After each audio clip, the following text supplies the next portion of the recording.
the great self, is an intelligent, thinking, organic, the real you, living system. Is not just something inside your all stars. The real all galaxy you is all that there is. The real crime is that you won't admit you're God.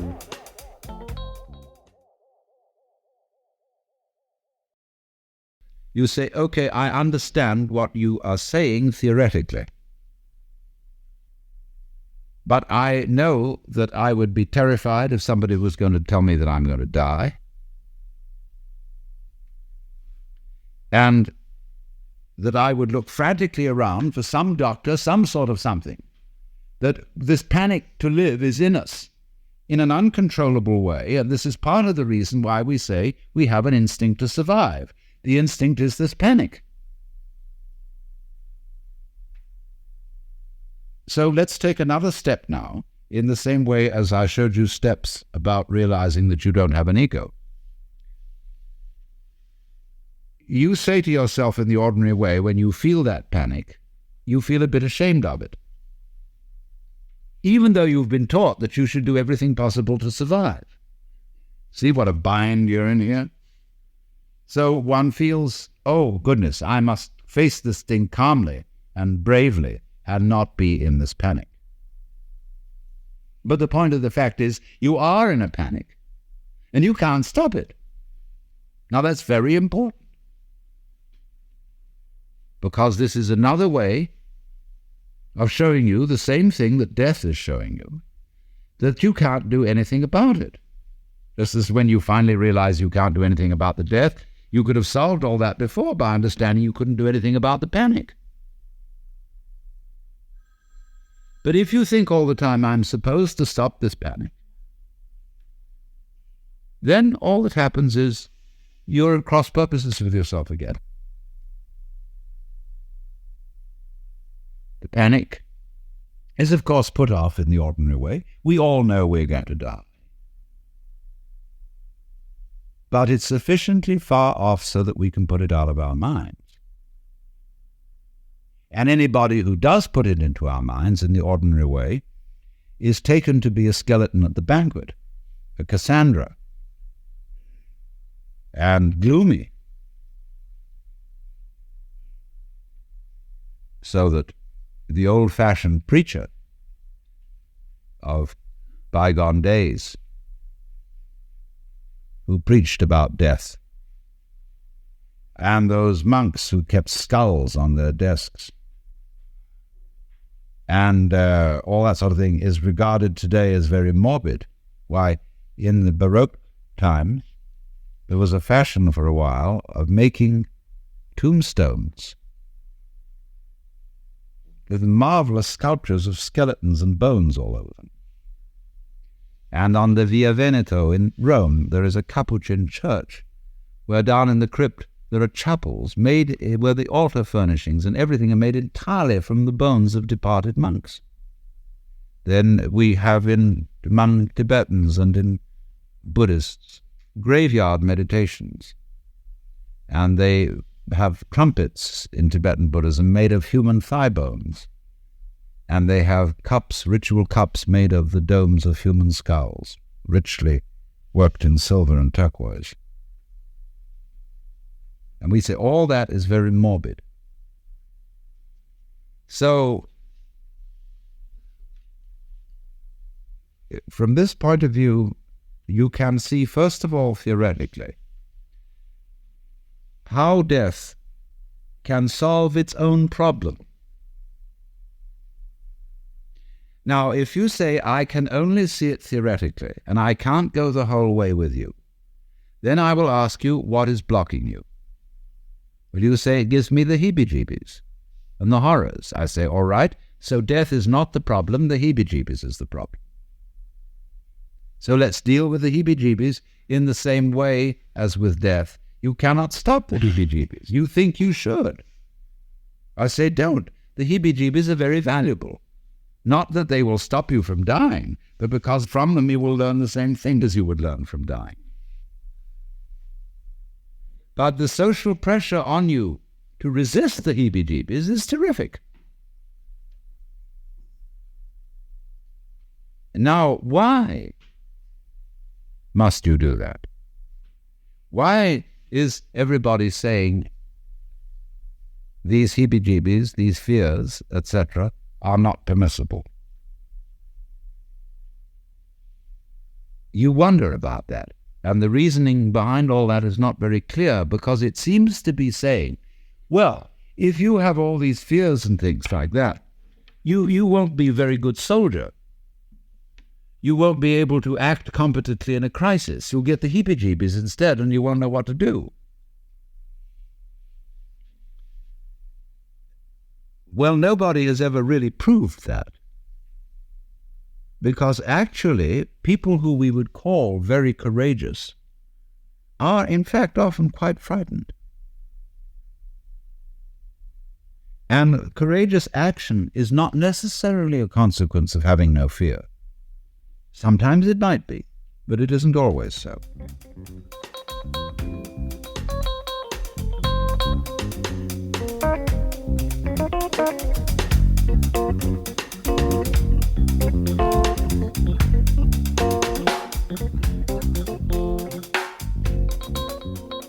The web of life. Let me try from the first to indicate the point that we're aiming at. The point is this, that human consciousness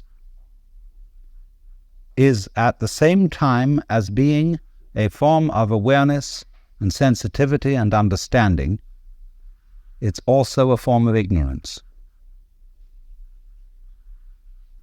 The ordinary everyday consciousness that we have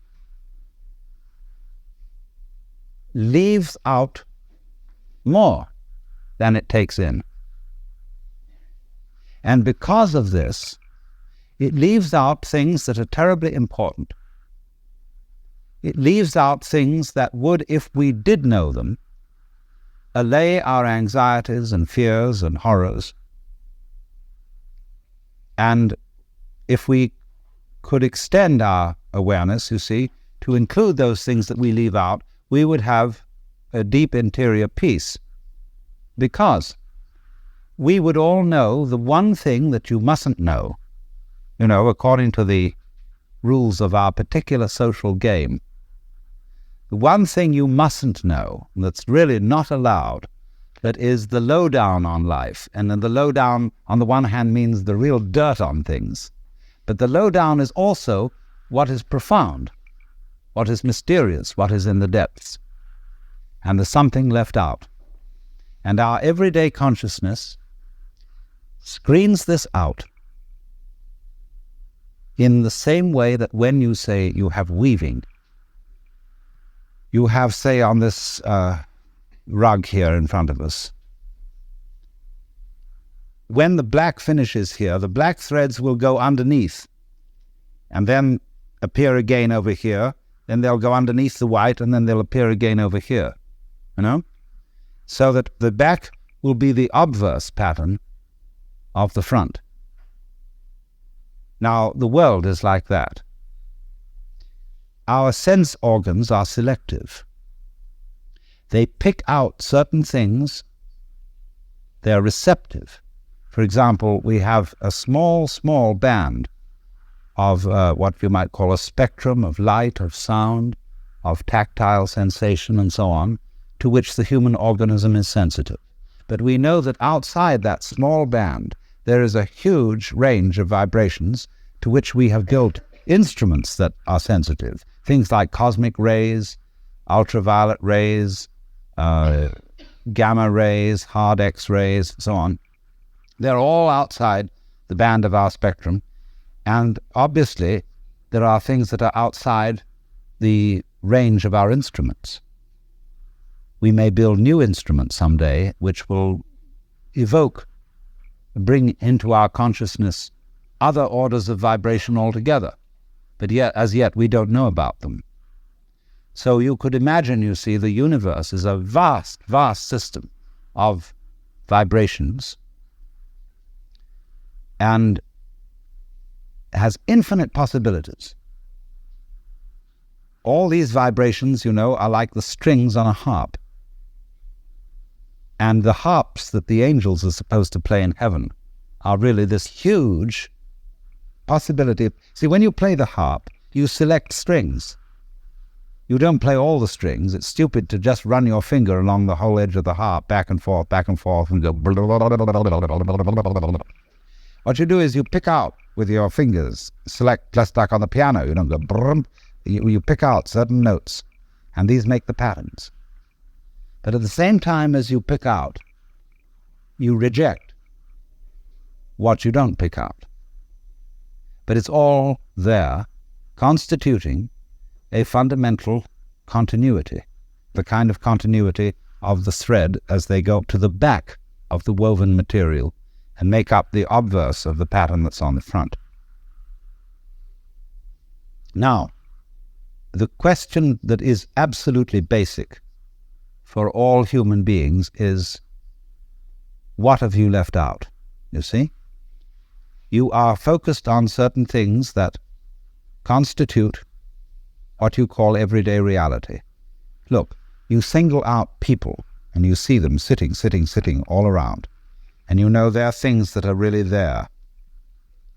And then behind the people are the houses or whatever we live in, and the earth, and behind all that the sky, and so on. But we see the world as a collection of rather disjointed events and things. And I might say to you as you came in here today, now, my goodness, you all forgot something.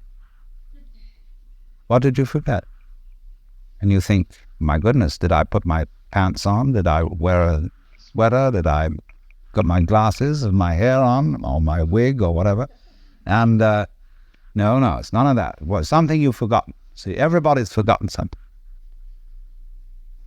You left it out. You just missed it. See? And so I can bring this out, what you've forgotten, if I ask you, who are you? Well, you say, I'm Paul Jones, or whatever your name happens to be. I say, oh, no, don't give me that stuff. Who are you really?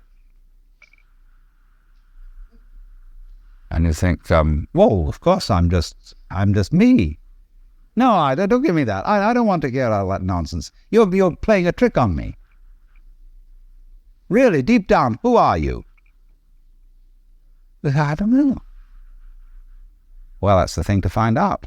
That's the thing that's been forgotten. See, that's the underside of the tapestry, the thing that's been left out.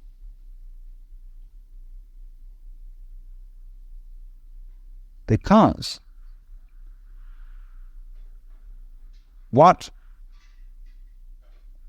we are carefully taught to ignore is that every one of us, fundamentally, deep inside, let's put it that way, is an act of, a function of, a performance of, a manifestation of the works. The whole blinking cosmos, with all its galaxies, and forever and ever and ever, whatever it is beyond that, what you might call God in the Western tradition, or Brahman in Hindu philosophy, or Tao in Chinese. Every one of us is really that, but we are pretending we aren't. And we are pretending with tremendous skill and deception. WattsCast is edited and produced by Guilfoyle, musical producer Brian Rogers, with music from his band The Four Guys from Reno, audio engineer Paul Moody, art and design by Evan Skyranger. Special thanks to Rick and Irene over at the Buddha at the Gas Pump podcast. If you like WattsCast, please feel free to leave us a 5-star review. Thanks for listening.